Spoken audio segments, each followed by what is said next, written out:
So, how do you energetically disconnect, complete, or release a toxic relationship? And especially if you don't want to have anything to do with the person physically, or you even can't.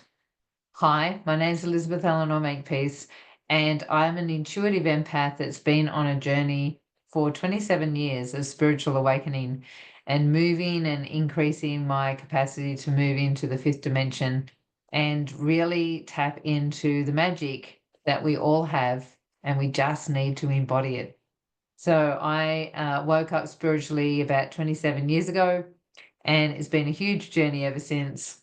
Everything from 3 shooting stars to meeting the love of my life on the beach. My maiden name was Payne, Payne, and his last name is Makepeace. How do you go into releasing things? Because it's really important. Let's break this down, because it's really important to release the past to be able to nourish the future and to step into and embody your soul's journey. And our soul has particular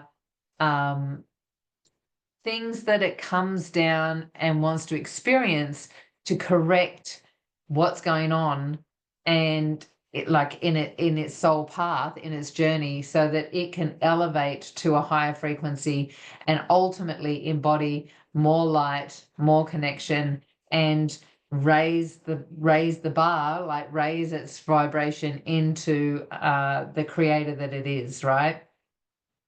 So someone reached out and asked, how do you do this? If you don't want to go and speak to the person, or you even can't, but don't really believe that in the soul cutting thing, or, like the ties, soul, what do you call it? Cord cutting techniques, right? So let's back up a little bit and talk about what it is that's actually, because he was saying that he's tethered. He feels like it's an anchor and he can't get rid of it. So to really explain this well, the first thing that you need to know is, or talk about, is energy, because energy has particular frequencies, right? So energy is a vibration. Energy is a particle. If you want to speak about it in a science-based way, we've got a particle of energy is vibrating at a particular frequency.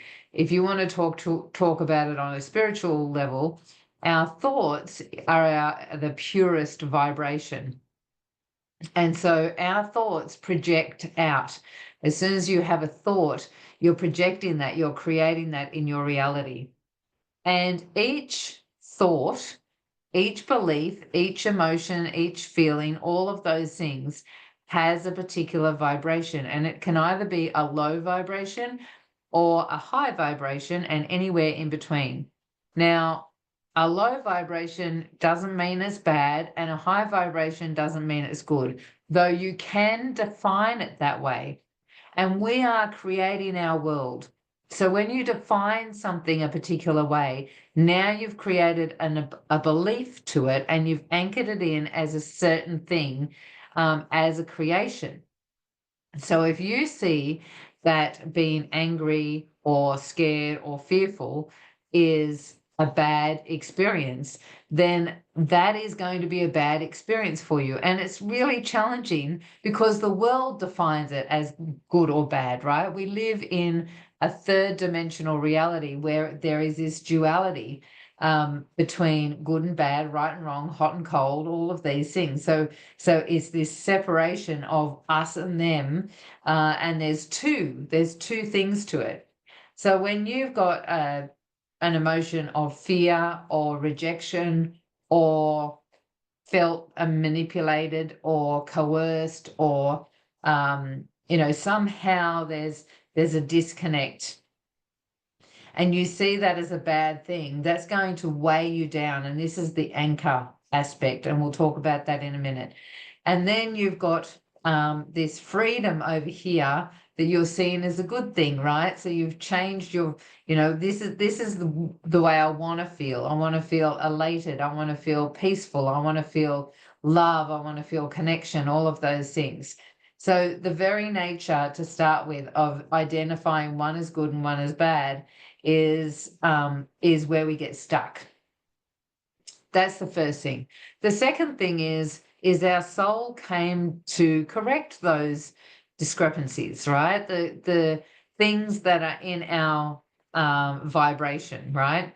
So those lower vibrations, and I call them bumps in the system, right? Just say that we're in a river, or like this beautiful flow of energy, and then there's this big rock this big rock that comes and smacks you in the face and holds the energy back, right?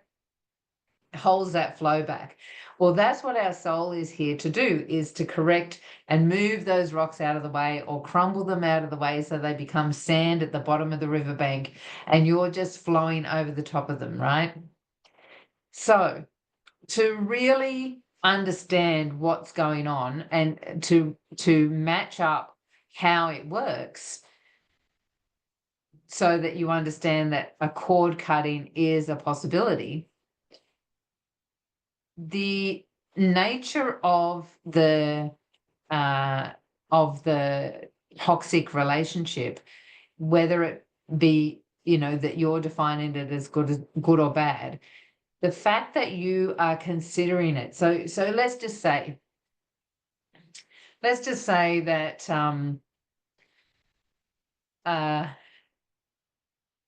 we have had a relationship, right? Now, I had a pretty toxic relationship before I met my beautiful partner, right?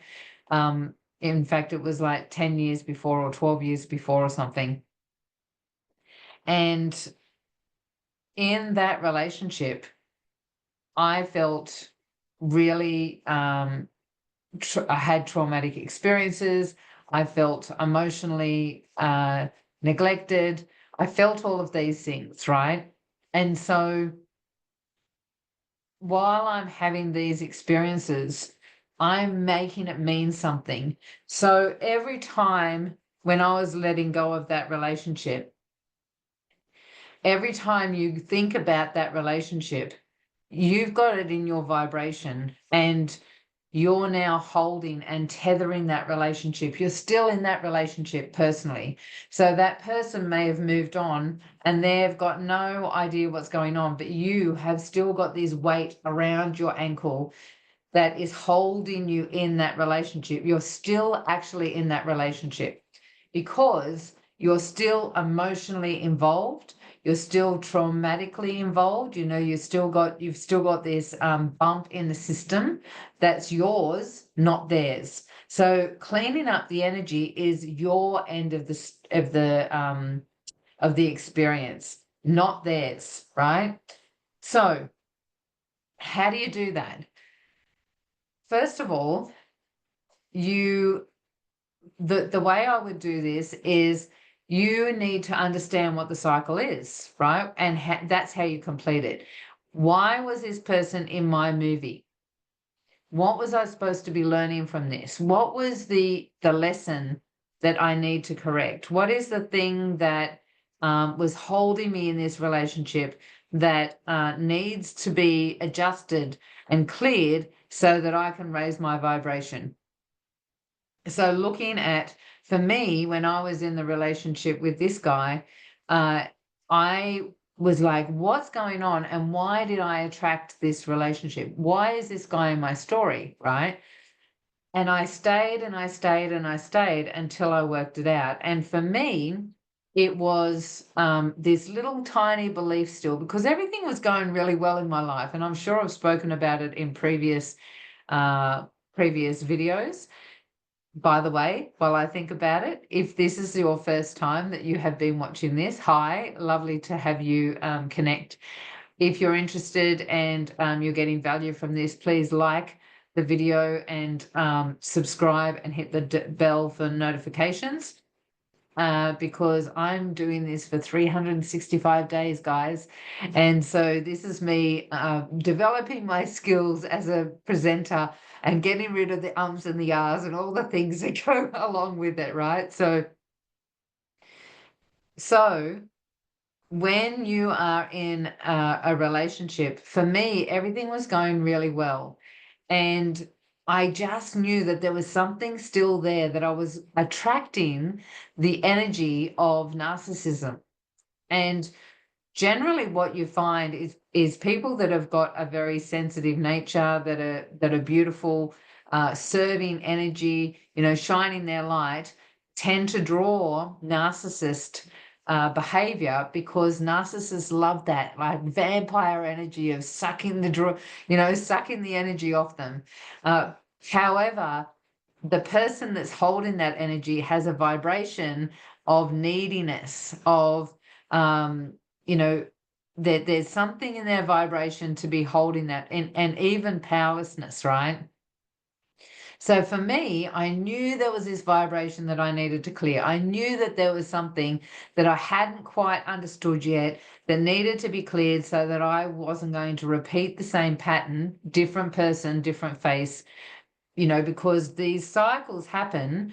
So for this person that I'm actually presenting for, look at all of the different patterns of relationships and write down, because you'll find that there's a similarity of all the relationships that fall apart or become toxic, or you get rejected or manipulated or whatever the case may be. And you'll find that there is a similar structure where a pattern will form until you work out what that pattern is. For me, I realized that I had a belief that I needed to heal my partners. And once I recognized that I had this belief that I was here to heal men, I was able to recognize where it came from, because my dad was on a kidney machine and he died when I was 15. So I had this thing, that me and dad had this thing, that I was going to be a nurse so that I could look after him. And when he died on me, then I didn't realize I was a healer at the time. And so through that process, I had been creating men in my life to heal. My first partner, I wanted to heal him. Then I created another one, and then another one, right? And so I knew there was this pattern that I needed to really clear, so that I could understand what it was that was holding me back, and allow and open my heart to someone that was way more wholesome, a healthy, conscious relationship, instead of this codependent relationship where I was needing to heal someone and they were sucking me dry, right? So once I recognized that, I was quickly and easily able to release it, because of the nature of who I am. After all these years, I'm just like, bang, it's gone, right? And I walked back into the relationship after I realized, and I said, it's done, right? And let go. We got divorced, the whole thing. And so when you're looking at these relationships, to complete the cycle, you've got to understand why they were there in the first place, right? So I would get your journal out. I would get something, write down on a piece of paper, spend some time to yourself in your own energy, void of any influence anywhere else, and look at the patterns, because I have a feeling this is more than one person, right? But the one that pops up first, go in and have a look at what actually happened and write it all down. And then also write down any other relationships that are not conducive to being conscious, being joyful, being connected, all of those things that you have been struggling with. And you'll find that there's a pattern. Ask yourself in that process, as you're doing this little practice, why was this person in my story, my movie? What were they here to bring in? What were they here to show me and bring into my life, so that my correction can come to the surface and I can see it? Because for me, it was that I was, in that space of wanting to heal, wanting to support people, when Now, that doesn't mean that I'm not here to support and heal people. What it means is that when someone is taking too much, I needed to step up and go, actually, you know what? I totally respect you to be exactly who you are, and who you want to be and who you are is someone that doesn't believe they need healing. And I can see that you do. And if you want to stay the way you are, absolutely, totally respect you for that. It's just that I don't want you in my space. So I just went like, love you, you do you and I'll do me, but just not in the same house, right? So it was changing the vibration within me. And the completion was for me was to go and speak that to that person and let go of the relationship. But if it was a torn apart, horrible traumatic experience and is raw and it's still, like got this messy energy, then you've got to look at cleaning it up with inside yourself first.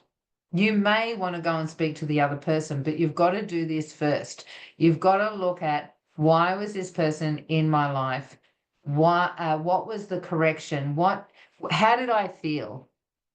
All right, because it's your feelings, you're feeling those feelings, not necessarily that they made you feel that, but you're feeling those feelings. You might feel like you were hard done by. You may feel manipulated. You may have felt that you somehow were coerced into something, or that you treated someone badly, or they treated you badly. What was the feeling? Do you not feel good enough, not worthy, imperfect, you don't belong? Whatever the feeling is, get down to the end of it and then recognize what it is and acknowledge it for yourself.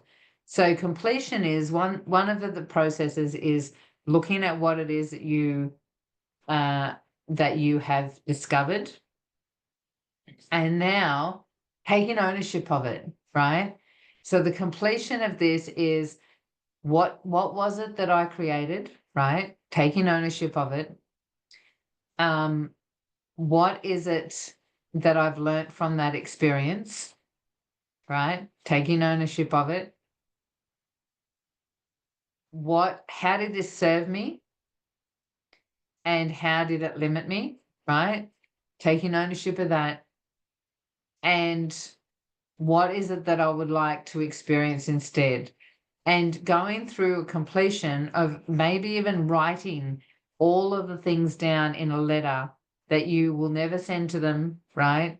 That you're just doing for yourself, writing their name and writing it out as if you're going to send it, and just apologizing for your part. And this is where the emotional maturity comes in, because that's a big thing, to own your part in it. And it's a big experience, right? So take that as as much as you can, write it all down for yourself, connect in with it, and I'd love to hear how it goes for you in the comments. If you would like to get on a call or find out more about what I do, just grab the links below, and there's lots of information on my website, meditations and all sorts of free resources as well. And I will catch you tomorrow. Take care.